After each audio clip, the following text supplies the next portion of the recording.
Bueno, entramos entonces ahora al terreno de la didactobiografía y siguiendo en el capítulo de metodología. O sea, en metodología vamos teniendo las tensiones, luego entramos a la planeación y llegamos ahora a didactobiografía. Bueno, lo mismo, es decir, tratar de manejar con mucho cuidado los párrafos de conexión entre un subtítulo y otro para ir ayudando al lector a ir haciendo las conexiones en tanto estos como componentes de lo metodológico. Dice que posteriormente a la realización de las mallas, entonces los docentes realizamos el ejercicio de reconocimiento y valoración. Aquí se nota un cambio escritural grande, viene el texto en, en tercera persona y aquí ya lo pone en primera, entonces definir un poco el tiempo verbal, si va a ser a nivel de relato, aunque creemos que realmente como está presentando una estrategia, valdría la pena despersonalizarlo un poco, de pronto eh,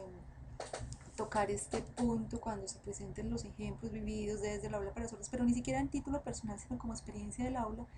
porque aquí sí se siente el cambio, es decir, empieza a hablar en primera persona, entonces unificar esto a lo largo del texto. Hay momentos a lo largo del texto donde esto aparece en algunos momentos. Bueno, nos explican qué son las didactobiografías. Volvemos exactamente a lo mismo, es decir, eh, justo en este espacio creo que quedaría muy pertinente involucrar una descripción ya no solamente conceptual de qué es la didactobiografía, sino cómo se hace, cuál es el proceso metodológico que se sigue para poder hacer una evaluación de este tipo o documentarlo a través de uno o dos ejemplos que ustedes ya tienen elaborados al respecto, irle mostrando al docente la diferencia que hay entre una evaluación pedagógica de corte tradicional y una didactobiografía sería un elemento de un aporte pedagógico importante. Igual ocurre con el acontecimiento. Entonces volvemos a lo mismo. Uno, eh, el definirlo, aunque nos dicen que van a hacer referencia a él más adelante, creo que ese más adelante es muchísimo más adelante. Entonces, dado que es la primera vez que aquí en el texto vamos a referir qué es un acontecimiento de manera detallada, así tal vez creo que el lugar conceptual del mismo quedaría más adecuado aquí. Valdría la pena hacer la referencia en tanto para qué es la didactobiografía y cuál es el nexo con el acontecimiento. La didactobiografía se supone que no solamente es un autorreconocimiento, perdón, un reconocimiento del niño en todas sus dimensiones y procesos y del joven en una explicación de alguna manera de por qué están como están sus procesos, cuáles son sus potencialidades y sus necesidades, sino que éstas se constituyen en el punto, ahí sí, de referencia para el desarrollo de los acontecimientos, como bien lo plantea aquí, desarrollado de una manera mucho más pedagógica y mucho más didáctica, es decir,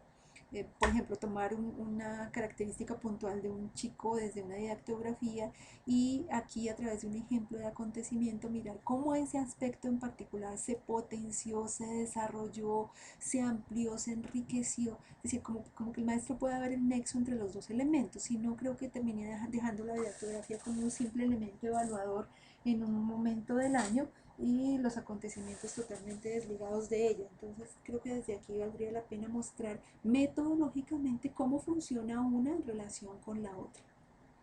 Mm, Aquí le señalamos un subtítulo que hace referencia a cómo ir nexando lo mismo, un punto con el otro, porque se ven como sueltos un subtítulo del otro. Bueno, posteriormente nos dicen aquí que vivido el acontecimiento, el docente en compañía de los educandos construye varios caminos que les permita conocer al fondo ese algo que les inquieta. Los educandos desde sus necesidades contextuales y preguntas por nuevas maneras de comprender lo sucedido y las docentes en una búsqueda de articular los saberes programados desde la sociedad a través de disposiciones ministeriales. Bueno, entonces, ojo con este párrafo porque lo plantean La opción del docente es seguir única y exclusivamente las disposiciones ministeriales y pues si bien hay una tensión y una exigencia allí, esa disposición ministerial eh, tampoco es tan irrestricta. Otra cosa que las instituciones, nuestros directivos, nuestros procesos institucionales no hayan evolucionado, no hayan entendido eh, muchas de las cosas que actualmente política y teóricamente se están proyectando. Y lo otro, pues claro, si bien yo tengo que tener un manejo complejo en tanto lo que está necesitando el niño sordo, su potencialidad para desarrollar un conocimiento y las exigencias de un determinado grado o curso, eh, sí creo que el papel del maestro debe trascender a quedarse únicamente en la disposición ministerial y de hecho es lo que está proponiendo esta estrategia. Mm,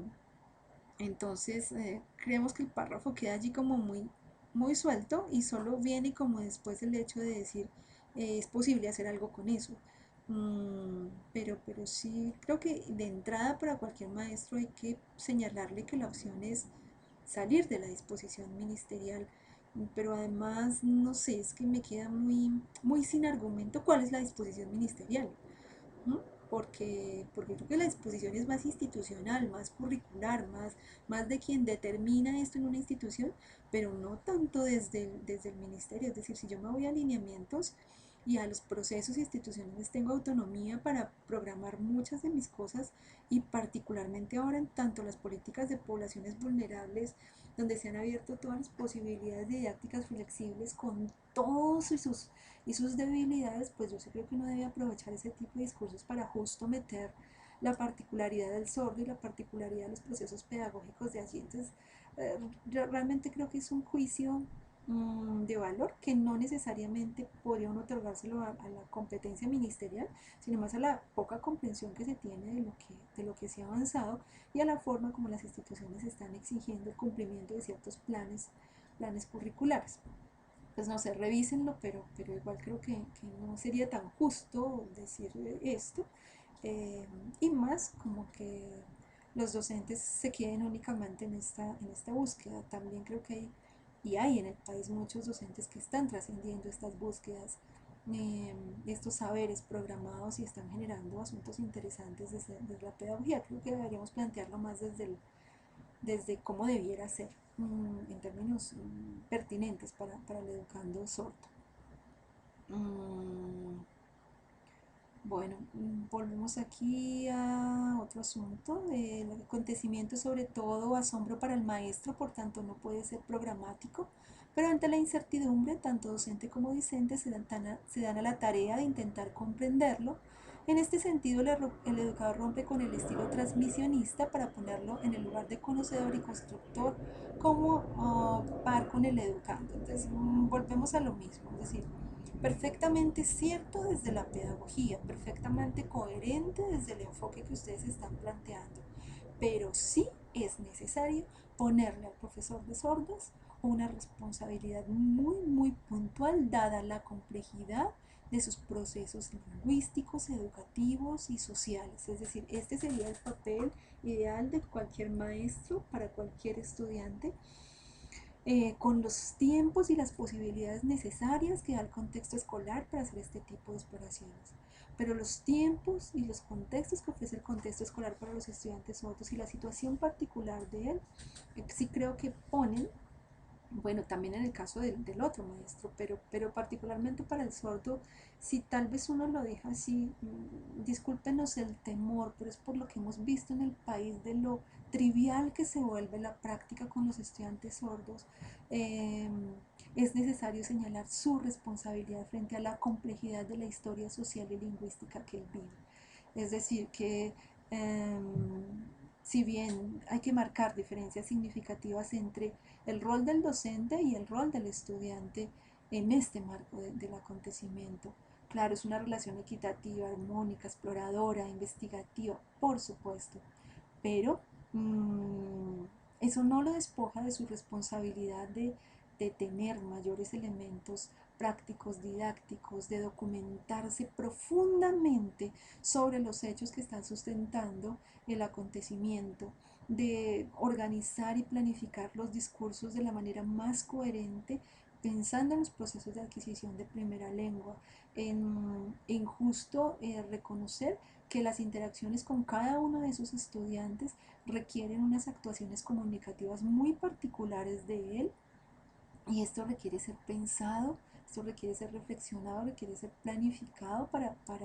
planificado en el sentido de poder otorgar pedagógicamente las cosas que son pertinentes a cada uno. Es decir, si yo no me pienso de qué manera o qué asuntos son pertinentes de preguntar, bien desde la descripción general, bien desde la explicación, bien desde la definición, bien desde la argumentación, dependiendo del nivel de dominio y desarrollo que lleven los niños, pues sencillamente voy a estar en una permanente conversación cotidiana, sin diferencias discursivas, sin desarrollos particulares para cada uno, y finalmente el esquema pedagógico se vuelve muy plano, cosa que resulta incoherente para los estudiantes sordos.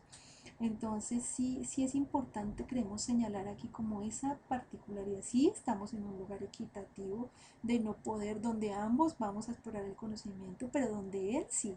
el maestro tiene unas responsabilidades puntuales de ir jalonando, de ir liderando, de ir poniendo pistas, de profundizar en muchos de los aspectos, de dar escenarios para que sea posible hablar de asuntos que difícilmente la sociedad y la familia va a permitirles explorar, y eso le otorga un papel muy importante a él, muy estratégico, como ustedes decían arriba. Habría que desarrollar un poco más esa idea. Lo mismo el asunto de la conversación, es decir, cualquier lector desprevenido que no esté en contacto con estos marcos teóricos puede sentir sencillamente que va a la escuela a charlar, a la charlada por la charlada, sin una intencionalidad pedagógica y formativa, hablar de lo que se nos ocurra, sin ninguna documentación, sin ninguna profundización, sin ningún carácter formativo en esa relación que ustedes están planteando aquí, tensión entre espacio social y necesidad de construcción de conocimiento por la vida misma y necesidades del sistema educativo. Entonces eso lo pone en un lugar bien particular que requiere ser pues como mucho más desarrollado para entender a qué se refiere esta conversación, pedagógicamente entendida, formativamente entendida, sensiblemente entendida, con un lugar frente al otro, y no sencillamente como el acto de charlar. Si de pronto no se dan estos elementos importantes para que los muchachos los desarrollen puntualmente, y para que los maestros puedan planificar su acción pedagógica con un poco más de sentido.